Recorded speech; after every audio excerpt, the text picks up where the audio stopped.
Pernah kamu merasa sudah memberi segalanya, waktu, perhatian, bahkan hatimu, tapi pada akhirnya kamu tetap terlupakan begitu saja?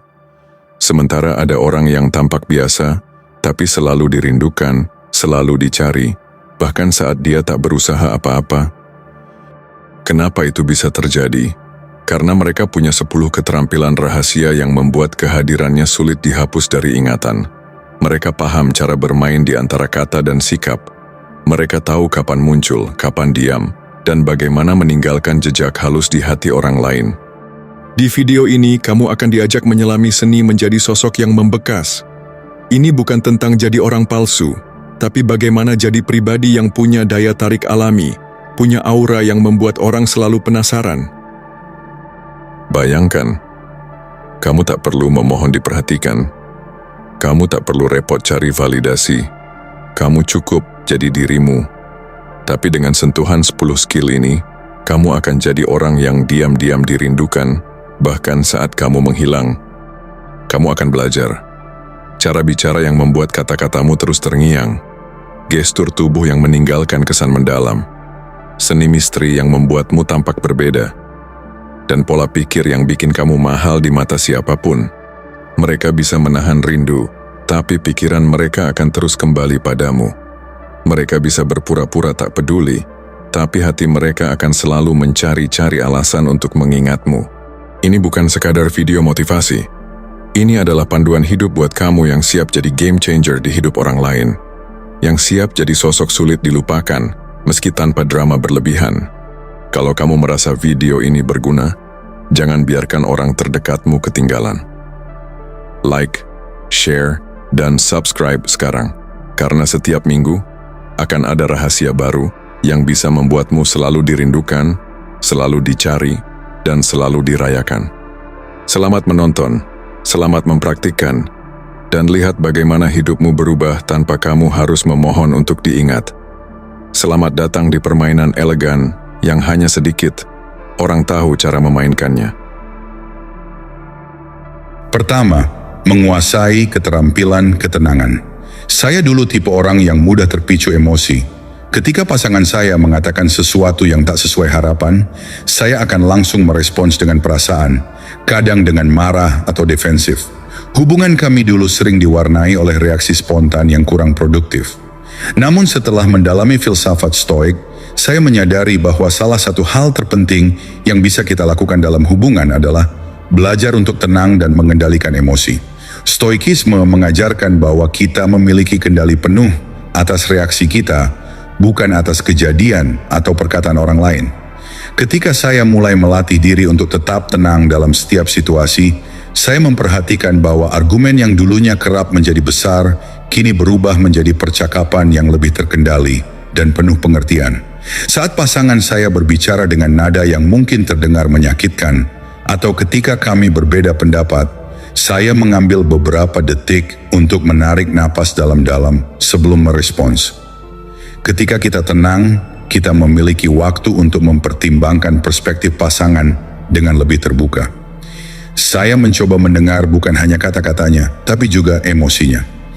Alih-alih hanya mendengarkan untuk menyiapkan argumen balasan, saya mulai lebih fokus untuk memahami apa yang benar-benar ia rasakan dan inginkan. Hasilnya luar biasa. Kami berdua jadi lebih saling menghargai, dan pasangan saya mulai merasa bahwa saya adalah seseorang yang selalu bisa diandalkan untuk tetap tenang, apapun yang terjadi. Dari sana, kepercayaan tumbuh dan hubungan kami menjadi lebih stabil. Ketenangan yang saya pelajari ini bahkan membuatnya berpikir lebih sering tentang saya, karena ia tahu bahwa saya adalah seseorang yang dapat memberikan rasa aman dan kenyamanan tanpa harus terpancing emosi. Menguasai ketenangan membuat kita terlihat lebih kuat di mata pasangan, dan pada akhirnya itulah yang membuatnya selalu memikirkan kita. Bagaimana tidak? Semua orang mendambakan pasangan yang tenang, yang mampu menghadirkan kestabilan di tengah konflik. Ini bukan berarti menahan perasaan atau menghindari percakapan sulit, tetapi justru memiliki kekuatan untuk menghadapi semua itu dengan kedewasaan.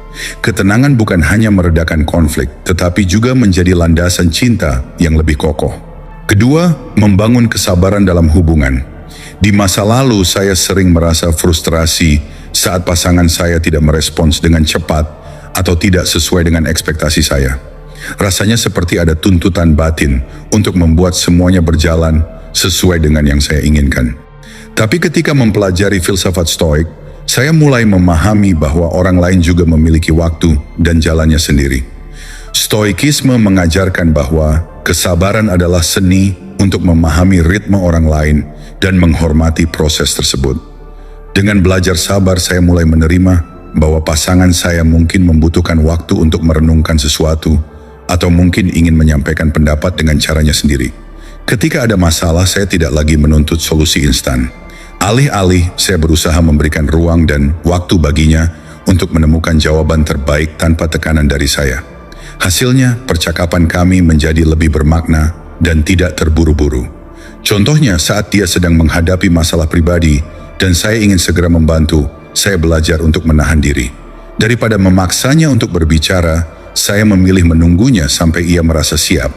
Mungkin terdengar sederhana, tapi pendekatan ini ternyata sangat berarti bagi hubungan kami.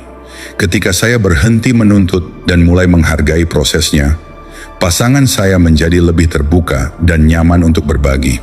Ia tahu bahwa saya akan selalu ada tanpa tergesa-gesa atau terburu-buru.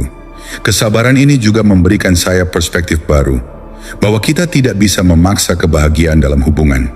Kebahagiaan tumbuh dari rasa nyaman yang dibangun bersama. Dengan kesabaran, pasangan Anda akan merasakan kehadiran yang damai dan stabil di sisi Anda. Kesabaran membuat kita hadir dengan cara yang benar-benar bermakna, dan hal ini menciptakan ikatan yang lebih kuat. Ketika Anda sabar, pasangan Anda akan merasa dicintai tanpa syarat. Ia akan merasakan bahwa Anda mampu menunggunya, bahkan di saat ia sedang menghadapi berbagai kesulitan. Ini membuatnya merasa dihargai dan dipahami sepenuhnya. Pada akhirnya, kesabaran adalah tanda cinta yang tulus, dan inilah yang akan terus membuatnya teringat pada Anda. Karena cinta yang tulus tidak pernah terburu-buru, cinta yang tulus menghargai waktu, proses, dan perjalanan yang dilalui bersama. Ketiga, mengembangkan empati dan memahami perspektif pasangan. Salah satu pelajaran Stoik yang berharga adalah kemampuan untuk memandang situasi dari sudut pandang orang lain. Filsafat ini mengajarkan bahwa daripada selalu berfokus pada perasaan atau pandangan diri sendiri, kita perlu melatih diri untuk memahami sudut pandang orang lain. Dalam hubungan, empati adalah fondasi yang memperkuat ikatan dan mendekatkan dua orang. Saya pernah berada dalam fase di mana saya sering merasa tidak dipahami. Setiap kali kami berdebat, saya lebih banyak mendengarkan untuk merespons, bukan untuk memahami. Tapi setelah mendalami stoikisme, saya mulai sadar bahwa memahami perasaan dan sudut pandang pasangan adalah bentuk kasih yang paling dalam. Saya belajar untuk benar-benar mendengar, bukan hanya memperhatikan apa yang ia katakan, tetapi juga memahami mengapa ia merasakan hal tersebut. Sebagai contoh, ketika pasangan saya mengalami stres di tempat kerja dan menjadi lebih pendiam, saya awalnya merasa diabaikan. Tapi daripada larut dalam perasaan itu, saya berusaha menempatkan diri di posisinya. Saya mencoba membayangkan betapa beratnya tekanan yang ia alami dan betapa lelahnya ia setiap pulang kerja. Dengan perspektif ini, saya memilih untuk mendukungnya tanpa menghakimi atau menambah beban perasaannya. Saya lebih banyak bertanya dan memberi dukungan tanpa banyak komentar yang bisa membuatnya merasa disalahkan. Perubahan sederhana ini menciptakan hubungan yang lebih terbuka dan penuh pengertian. Empati membuatnya merasa diterima dan dipahami, serta menjadikan saya seseorang yang bisa ia andalkan dalam segala situasi. Seiring waktu, ia mulai menganggap saya sebagai tempat aman untuk berbagi suka dan duka, tanpa takut akan dihakimi. Ketika Anda melatih empati dalam hubungan, pasangan Anda akan merasa bahwa Anda adalah seseorang yang bisa memahami bahkan perasaan terdalamnya. Kemampuan untuk berempati membangun keintiman yang unik. Ketika Anda benar-benar memahami apa yang ia alami, ia akan merasa lebih dekat dan terhubung secara emosional dengan Anda. Ia tahu bahwa Anda peduli, bukan hanya pada apa yang terjadi, tetapi juga pada perasaan yang ia alami. Empati adalah bahasa cinta yang tak terucap, namun dapat dirasakan dengan kuat. Dan karena itulah pasangan Anda akan terus memikirkan Anda.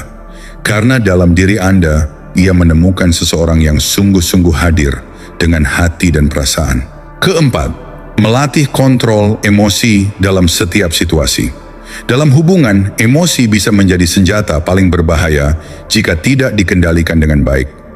Saya pernah mengalami masa-masa di mana kemarahan atau kekecewaan membuat saya mengucapkan hal-hal yang tidak sepantasnya, menimbulkan luka yang sulit disembuhkan. Namun, stoikisme menekankan pentingnya kontrol emosi, mengajarkan bahwa kita tidak boleh membiarkan perasaan negatif menguasai tindakan kita. Setelah mendalami prinsip ini, saya mulai melihat bagaimana mengendalikan emosi bisa menjadi kunci dalam menciptakan hubungan yang lebih harmonis. Mengendalikan emosi bukan berarti menekan atau mengabaikan perasaan kita, tetapi lebih kepada memahami emosi tersebut dan menanggapinya dengan cara yang bijak. Ketika ada konflik atau ketidakcocokan, saya melatih diri untuk tidak langsung bereaksi secara impulsif. Sebaliknya, saya memberi diri saya waktu untuk berpikir jernih sebelum merespons. Tindakan ini membuat saya lebih bisa berbicara dengan tenang, tanpa menyulut emosi pasangan atau membuat situasi semakin rumit. Contohnya, suatu kali kami memiliki perbedaan pendapat tentang rencana masa depan. Jika dulu saya akan langsung mengkritik atau memaksakan pandangan saya, kali ini saya memilih untuk mendengarkan dan mengendalikan emosi.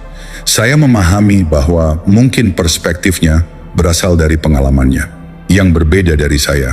Dengan pendekatan ini kami bisa berdiskusi tanpa merasa terintimidasi atau tertekan oleh emosi satu sama lain. Hasil dari kontrol emosi ini sangatlah terasa. Pertengkaran yang dulunya sering meledak kini berubah menjadi percakapan yang lebih dewasa. Kami saling mendengarkan, saling berbagi perasaan tanpa harus menyakiti. Ketika pasangan merasa Anda mampu mengendalikan emosi, ia akan merasa aman dan lebih nyaman untuk terbuka.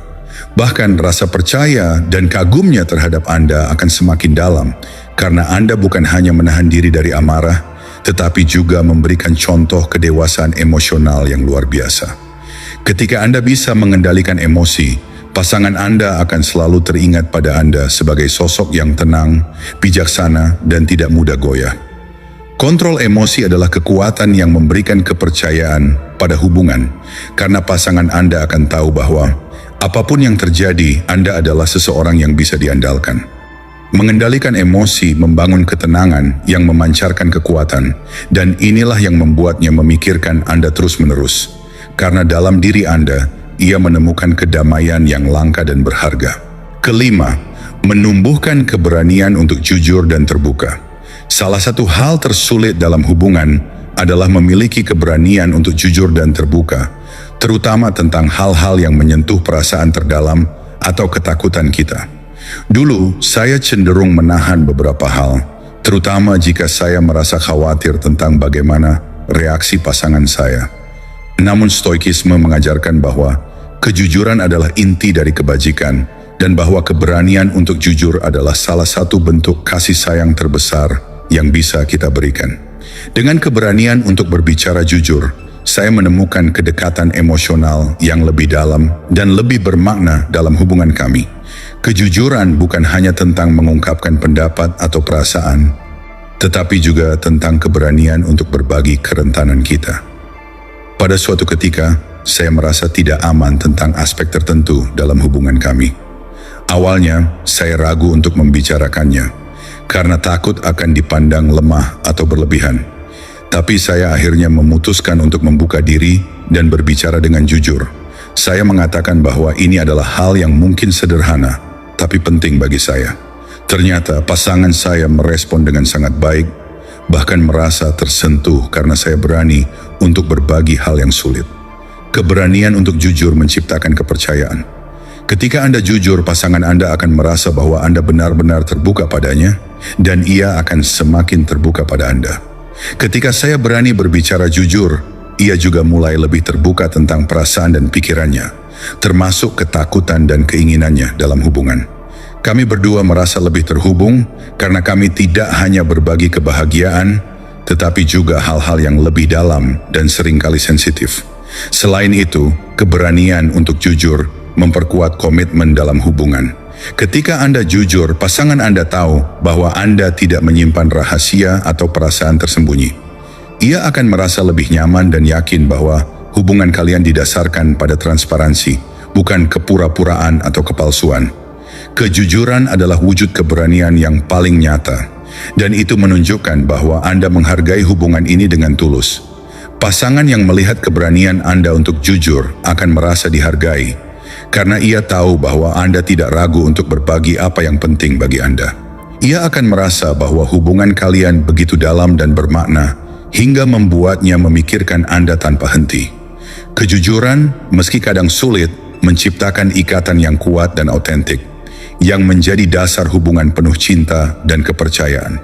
Keenam, menerapkan prinsip ketahanan dalam menghadapi rintangan bersama. Hubungan yang kokoh tidak terlepas dari tantangan dan rintangan. Stoikisme mengajarkan bahwa hidup akan selalu diwarnai oleh hal-hal yang tak terduga. Namun kekuatan batin kita untuk bertahan dan tetap berusaha adalah yang membuat kita semakin tangguh.